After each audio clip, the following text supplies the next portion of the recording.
ආයිබෝන් කියලා අදත් ඔයාලා හැම කෙනෙක්ම ගොඩක් ආදරෙන් පිළිගන්නවා SL බැංකින් අපේ YouTube channel එකට. අද මම අරන් ආවේ ATM කාඩ් එකක් use කරන හැම කෙනෙක්ටම ගොඩක් වැදගත් කාරණාවක්. සාමාන්‍යයෙන් අපි දන්නවා අපේ කාඩ් එකේ මුදල් පරිහරණය කරන්න අපේ අවසරයකින් තොරව ගොඩක් අමාරු දෙයක්. හැබැයි ඒ වුණාට ඒ වගේ දේවලුත් වෙන්න පුළුවන් වගේම මගේ ATM කාඩ් එකකින් මේ වගේ සල්ලි කැපිච්ච අවස්ථාවක් ගැන තමයි ඔයාලට කියන්නේ. ඒ වගේම මේ වීඩියෝගේ අවසානට ඔයාලට දැනගන්න පුළුවන් වෙයි මේ වැඩේ වුණේ කොහොමද? ඒ වැඩේට මම ගත්ත විසඳුම මොකක්ද කියලා. ඉතින් සාමාන්‍ය විදිහට මම මගේ කාඩ් එකක් යූස් කරා. ඒ වුණාට මම මගේ කාඩ් එකේ කිසිම පේමන්ට් එකක් ඔන්ලයින් සිද්ධ කරලා නැහැ. අපි දන්න දෙයක් තමයි සාමාන්‍යයෙන් අපේ කාඩ් එකේ සල්ලි කප ගන්න පුළුවන් වෙන්නේ ඒක ATM එකකට දාලා එහෙමත් නැත්නම් ඒක හරහා ඔන්ලයින් පේමන්ට් එකක් සිද්ධ කරලා. කොහොමවත් ඔන්ලයින් පේමන්ට් එකක් සිද්ධ කරනවා නම් අපි දන්නවා අපේ කාඩ් එකේ තියෙන සියලුම නම්බර්ස් ටික ඒගොල්ලන්ට අවශ්‍ය වෙනවා. සමහර වෙලාවට මේ ගනුදෙනුව සිද්ධ වෙනකොට ඔයා බැංකියෙන් දුන්න නම්බර් එකට OTP කෝඩ් එකක් එනවා. සමහර වෙලාවට මේ OTP කෝඩ් එක එන්නේ නැතුව ඔයාගේ සල්ලි කැපිලා යන්න පුළුවන්. ඉතින් මගේ ATM කාඩ් එක මම සාමාන්‍යයෙන් යූස් කරන්නේ ATM මැෂින් එකක් කරා මුදල් ගන්න විතරයි. කොහොම වුණත් හදිස්සියෙන් මම බලනකොට මගේ කාඩ් එකෙන් මේ විදිහට මුදල් කැපිලා තිබ්බා. ඉතින් ඔයාලට බලා ගන්න පුළුවන් Google Free Fire කියලා එක දිගට එකම දවසේ account එකේ තියෙන සියලුම සල්ලි කැපෙනකම්ම මේ payment එක සිද්ධ වෙලා තියෙනවා.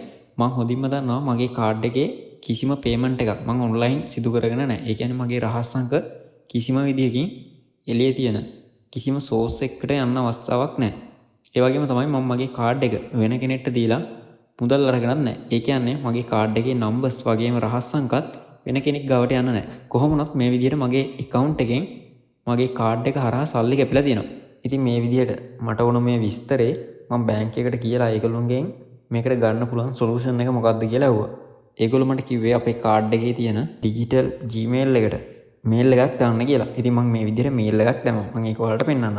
ඉතින් මේ විදිහට ඔයාලට බලා ගන්න පුළුවන් මෙන්න මෙතන තියෙනවා comcard@combank.net කියන එකට තමයි මම මේ විදිහට මේල් එක දැම්මේ. මේ මේල් එක දාලා මම කිව්වා මගේ account එකෙන් සල්ලි කැපිලා තියෙනවා මේ දවසේ. ඒ වගේම pages එක උනේ මොකේද කියලා මට බලා ගන්න පුළුවන් වෙන හින්දා මම මේ විස්තරෙත් මෙතන ඇතුළත් කරලා තියෙනවා. මගෙන් සාමාන්‍ය රුපියල් 8900 ගණක් වගේ වෙන්න මේ විදිහට කැපිලා තියෙනවා. ඉතින් මේ විස්තරය දාලා ඉවරලා හොම් බැංක් එකට මේල් එකක් යවුවා. ඊට පස්සේ මට ඒගොල්ලෝ රිප්ලයි මේල් එකක් එවලා තිබ්බ මෙන්න මේ විදිහට.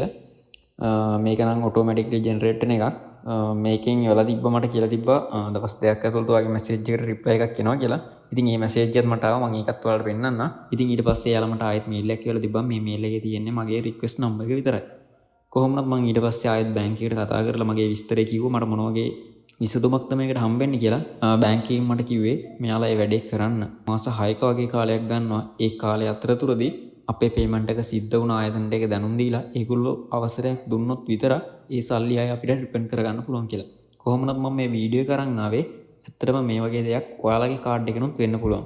මොකද අද තියෙන තාක්ෂණයත් එක්ක සමහර විට ඔයා මොකක් හරි පේමන්ට් එකක් කරන්න ඔයාගේ කාඩ් එක කඩේකට දුන්නාට පස්සේ වුණත් ඒ කඩේ කට්ටියට ඔයාගේ කාඩ් එකේ ෆොටෝ එකක් තියාගන්න පුළුවන්. ඉතින් මේ වගේ භයානක තත්ත්වයක් තමයි ඔයා කාඩ් එකක් යූස් කරනවා නම් තියෙන්නේ. ඉතින් ඒකට සමහර විට ඔයාලා මොකක් හරි විසඳුමක් ගන්න පුළුවන්. සාමාන්‍යයෙන් ඔයාගේ කාඩ් එකේ තියෙන අංක ටික වැහෙන විදිහට මොකක් හරි සෙලෝ ටේප් එකක් වගේ දෙයක් ගහලා ඔයා කාඩ් එක පාවිච්චි කරන්න. එතකොට ඔයාගේ රහස් අංක ටික පිටට යන්න තියෙන සම්භාවිතය ගොඩක් අඩුයි. ඉතින් මම හිතනවා මේ වීඩියෝ එකෙන් ඔයාලට වැදගත් වෙන්න ඇති. සමහර විට ඔයා අතින් වෙන්න තිබ්බ අතපසුවීමක් මේ වීඩියෝ එකෙන් මගහැරව ගන්න ඇති කියලා. ඉතින් මේ වීඩියෝ එකෙන් මම ගිහින් එන්නම්. මෙතනින් එහාට මේකට මට හම්බුණ විසඳුම මොකද්ද කියලා ඒක මට දැනගන්න හම්බුනාට පස්සේ මම ඔයාලව දැනුවත් කරන්න. එතකන් ගිහින් එන්නම්. ඔයාලා හැම කෙනෙක්ටම සුබම සුබ දවසක්.